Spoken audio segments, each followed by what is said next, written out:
Do you have an example of one of those type of questions off the top of your head? Sure. One of the questions I often ask people, I do a lot of work on race relations, but it's not all that I do by any means. I often ask people, what is the portion of people of color in the United States right now? I could ask you that question right now. What do you think the portion is? Look at nationwide. What do you think the portion is? Do I have to say, or can I just push on the keypad? What do you think is your best guess? I would probably say 18%, and that's a guess. Okay. The correct answer is 33%. Is that right? Now here's the deal. Wow. You did the opposite of what most people do. Most people overestimate the percentage. Most people think that it's 40, it's 50%, and actually right now it's 33%. No kidding.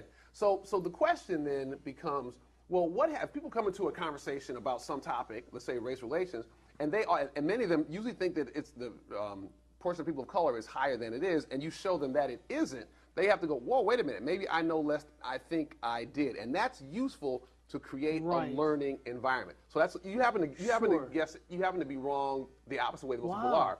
But I mean, that's an example of what you do. Sure. So the last one I want to get to, remember I talked about demographic questions, experience questions, fact questions, and then, but perhaps most important is opinion questions, right? Okay. So perspective questions. So if we were doing the healthcare thing, it might be something like, where are you on what you understand currently about the proposed plans from the Democrats? Are you anywhere from strongly favored to strongly opposed? And if you know who's in the room, then that's useful in setting the conversation. Oh, we could see, even if you're a congressman who's having the meeting, oh, most of the people in this room are strongly opposed. Okay, let's make sure we hear from those people. Let's hear from them first. Let's allocate time and portion of who's here. It makes people, if you can do things with the meeting to make people feel acknowledged, but also in some of these meetings, you have people who are opposed to health care who dominate the meeting because everybody they know is opposed to it, even if in fact it might be true that in that meeting they're in the minority. That's a whole other way of doing it, right? I mean, again, it's not about where I am on healthcare. It's about how do we create a collective process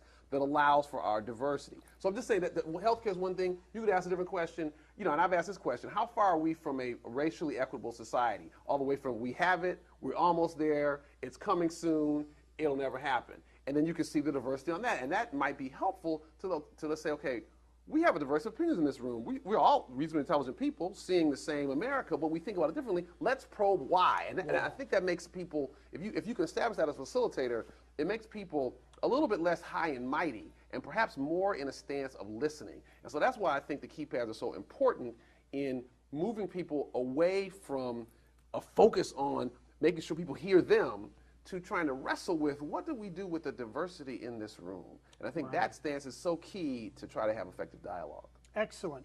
So let me ask you this question, a practical question, with this keypad. From the time that you ask the question to the time that you get the response, everybody's response back, and it's back up on the screen before them, how many seconds are involved in something like that?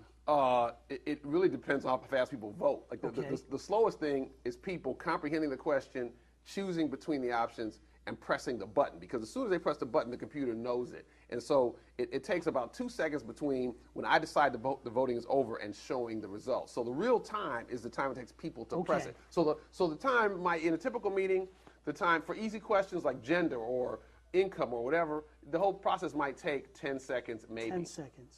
Maybe that long. Sometimes a lot faster than that. With certain people are just quicker.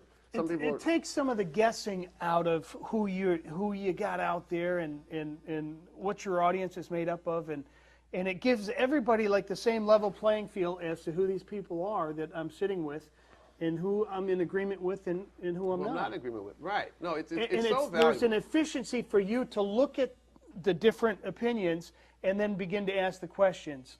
And then maybe move on to a different question where there's a high degree of difference that might require more time. That's right. So, and sometimes you can use the results to guide where you go with the conversation. For example, I'm doing a meeting one time with a library, and the library had the challenge of serving different populations. It had to serve your typical high school, college-educated adults. It had to serve less than literate adults. It had to serve children, right?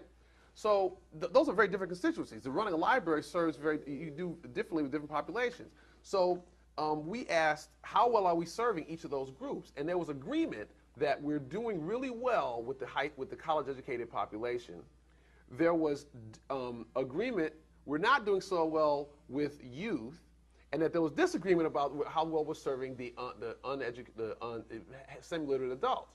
So you don't have to talk about the people we're serving well. You can use your time efficiently. Gotcha. We don't have to really talk. We can say a little bit about that, but let's move toward the things we either disagree about